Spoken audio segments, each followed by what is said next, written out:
I'm so happy to be joining you from nature today. It's sunny outside. In London these days, we don't get many sunny days, so I'm just so grateful that the day I chose to film this, it's sunny outside. I was actually going to do like a research video, like more of an indoor talking video, and I thought I'll still do that anyway. But since, for me, like October and November has felt so rushed, like it's just gone so quickly, I can't believe it. I really wanted like a day in nature, a day, like an hour probably, to film a video here with you guys because it's just so refreshing. I need a little bit of like slowing down, and nature is so good for that. And I just want to talk to you guys about slightly, deeper topics like I like to dive into, slightly more on the emotional side of like anxiety and like handling stress and life going by so quickly, as well as like meditation. Like I love talking about meditation. I can talk about it for ages and the practices that go with that. As I said, slightly more deep topics because that's just how I've been feeling. I've been feeling more reflective, and those are the kind of things that we all go through, so it'll be nice to just have a catch up in nature with a little bit of sun here and there. Squirrels keep coming up to me as well because they think I'm gonna give them some treats, which I wish I had, to be honest, but maybe next time. And as I kind of have this chat with you guys, I want to give myself a chance to kind of ground myself, and I guess I am talking to myself, so just be reflective about the different questions, different topics, and mainly in terms of what makes me feel more balanced right now, more fulfilled in my life, what allows me to feel a little bit more present in the day-to-day, because especially lately I've been feeling like there's almost two lives we're living simultaneously. One side of the life is kind of the practical side, staying on top of the hustle and just what needs to get done, like career or studying wise, or practical side of life of surviving essentially.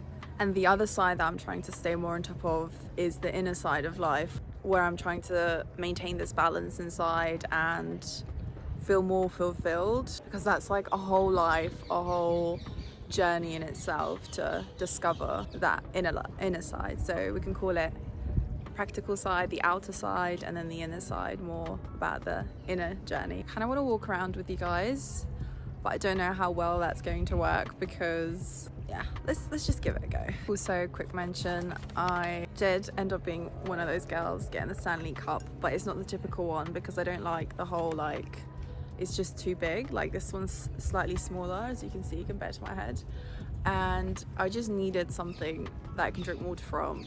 This was also on discount at Amazon, I'll link it below because of Black Friday offers, and so far so good. I am pretty impressed. It does what it says on the box, and it is quite cute, I have to say. I will be making a lot of matches in this.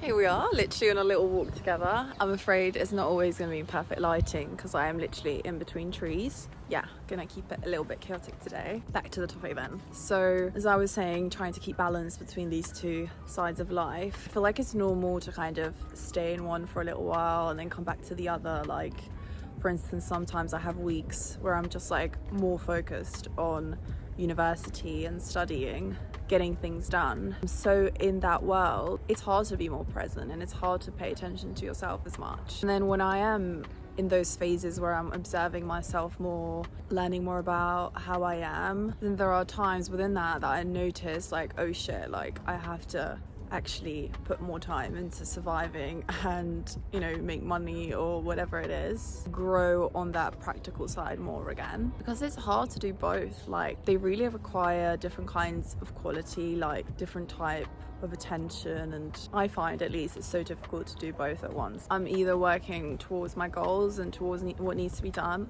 or I'm working on myself inwardly, and I guess it's about striving that balance, and I'm learning to do that better and better, hopefully. So in this video I'm going to do a few segments where you get a chance to ask yourself questions within this topic of having a more balanced life, and just a chance to reflect and question yourself, and just thinking about navigating life, really. Like it is simple as that in a way, and rediscovering how you maintain these balances in your life. Feel free to share any new revelations, any thoughts that you had related to these topics. I'd love to know. So let's start with something that I've been questioning quite a bit recently, which is what is good for your peace. And it's kind of knowing yourself and knowing what you need to bring yourself back to that balance when maybe you're on a low, maybe you're more stressed, you know, things are just not going your way. Like, what can bring you back to that balance? Let's say I'm having days where I'm more stressed and I have more anxiety. I know I'm going to benefit more from like a refreshing walk rather than pushing myself to do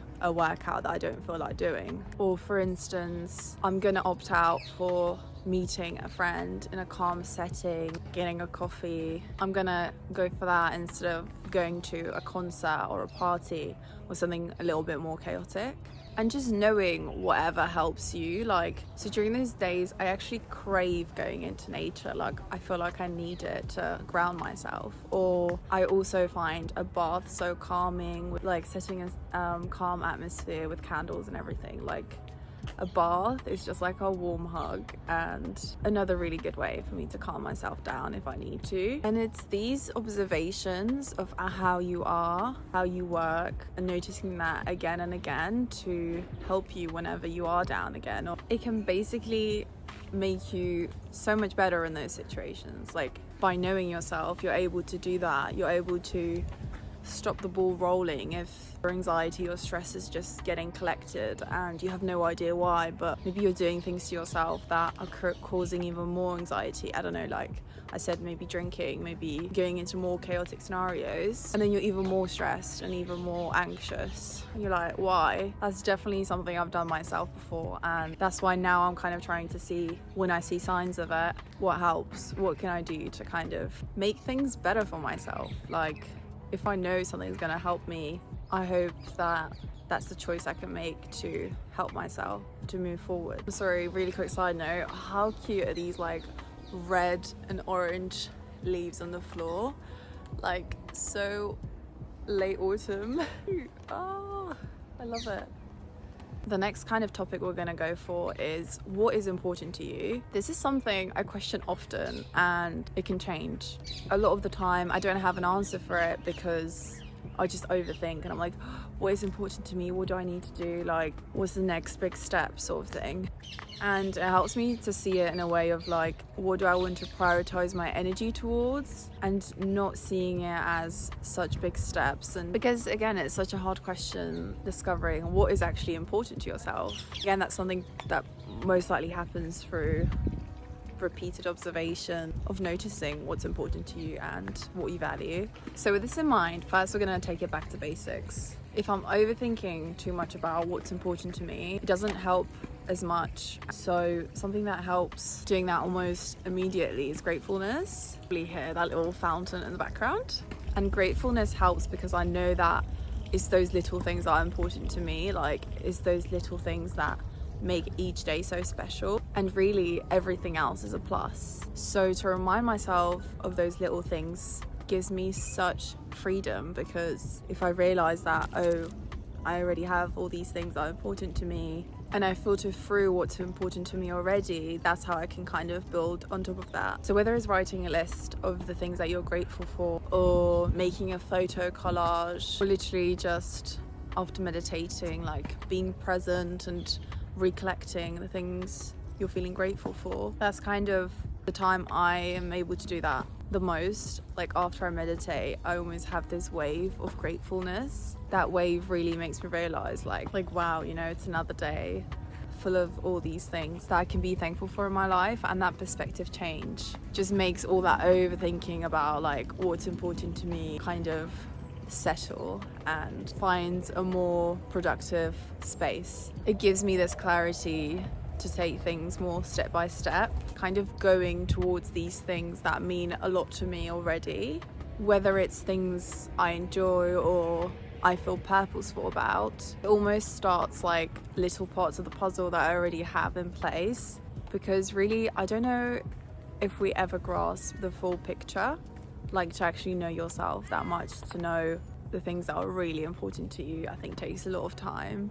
or maybe it's just a continuous journey. But I do think with those little puzzles set in place, there is a little bit more of a direction, and you can kind of start figuring out more and more like this piece works, this piece doesn't. You know, I'm drawn towards this, not so much towards this, or I'm good at this and not as good at this.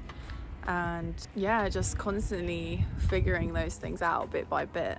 The final part of this video that I want to talk about is how do you spend time with yourself and how do you observe you? And this kind of links to the whole talking a little bit more about meditation practices, because that is essentially spending time with yourself. Like, meditation to me really is a time when I'm getting to know myself more. And because we experience our life for ourselves, if we don't actually spend time with ourselves often enough, I feel like that experience just gets a bit more blurred, as well as the kind of acceptance that comes with spending more time with the acceptance of your emotions and how you are and where you are in your life, and really observing that. And it really helps to see what I have to work with right now, how to work with myself the way I am now. So briefly, just to describe how I like to meditate in the mornings, is usually around 15 minutes, and I build that over time. Like, I used to struggle doing 5 minutes. Now it's a little bit easier depending on the day. And for me, it's all about trying to connect with the body and sensing different parts of the body, kind of like a scanning technique. And whilst I'm scanning different parts, when thoughts or emotions take over my attention, I'll try and come back to the attention in the body, the part that I'm scanning. And sometimes, I might be thinking about something for 5 minutes and then realize, oh shit, I've just been thinking about the schedule of my day. Let me just get back to my arm or, to my leg and sensing it. Yeah, and every time I notice that, kind of just coming back to my body and to the breath again. And I really see it as practicing my attention like a muscle, like something you have to do consistently and come back to again and again. And then in your everyday, it's a lot easier to catch on to moments of presence as well. And there's different ways many people meditate and different techniques, but coming back to the body is the most grounding to me. And I think often the most simple things that we don't want to do again and again are the ones that are going to make the biggest difference. And in terms of getting to know myself more and having more of those meditative check-ins, those moments of stillness, they can be anything you set them up to be during the day. Like, while I meditate in the morning, I might set the intention to look outside my window for 5 minutes later in the day and just come back to myself a little bit more, to observe myself a little bit more. So like I said, looking outside the window, literally like a cat, like nothing else is on your agenda, and just watching what is happening there and then rather than escaping anywhere else. Or I might try and do this when making a tea and having a little bit more of a hands-on task. When check-ins like this become possible, I try to observe myself a little bit more in terms of how I am on the inside. Am I really deep in an emotion, or am I consumed by a thought pattern, and just noticing how I am, like this version of me. And whilst doing this, also noticing and sensing what's around me. And again, I find the best way to do this is through anchoring your body. Like, for example, when I might be making the tea, I might also try to sense my feet on the ground. And whilst that's happening, I might notice that my chest has more tension and maybe I'm feeling a little bit anxious. And just watching it and staying with it rather than escaping it and going anywhere else. And through little glimpses like this, really just getting to observe these experiences of myself throughout the day. But the more I feel like I observe how I experience the day, the more I get to know myself. And I find that quite helpful and fulfilling, I guess. It just makes me feel like I'm actually there with the emotions or with the moments that I am experiencing. And I do think it's difficult to build these check-ins unless you have like a foundation of a meditation practice or journaling or something reflective, because with these kind of foundations, the little check-ins and practices throughout the day kind of weave into your day and even into your daily activities and moments. Like, I might find myself a little bit more present and practicing like anchoring my body while I'm hanging out with my friends sometimes, or whilst I'm playing tennis and working. so that observation can grow more and more as it weaves into your days. And it's just really an ongoing exploration of who we are, and it's definitely something I could ramble on for a while, so let me know if you have any questions about it in the comments. And this kind of like mindfulness aspect, you could say, is something I'm going to try and bring out more and more through some of my content as well. So before making this video, I told myself I wasn't going to make this too deep, but I feel like I just can't help myself sometimes. Like, I think it's things that every human experiences to an extent, and I just like to get a little bit deep, maybe too deep into these topics. But something that I realized I actually feel proud of myself lately, because I don't think it was always the case, is actually feeling a lot of joy from things like taking a walk in the park or having a hot drink that I like and actually enjoying it, actually seeing such a little thing as giving me a lot of joy in my day. Because I find myself in these phases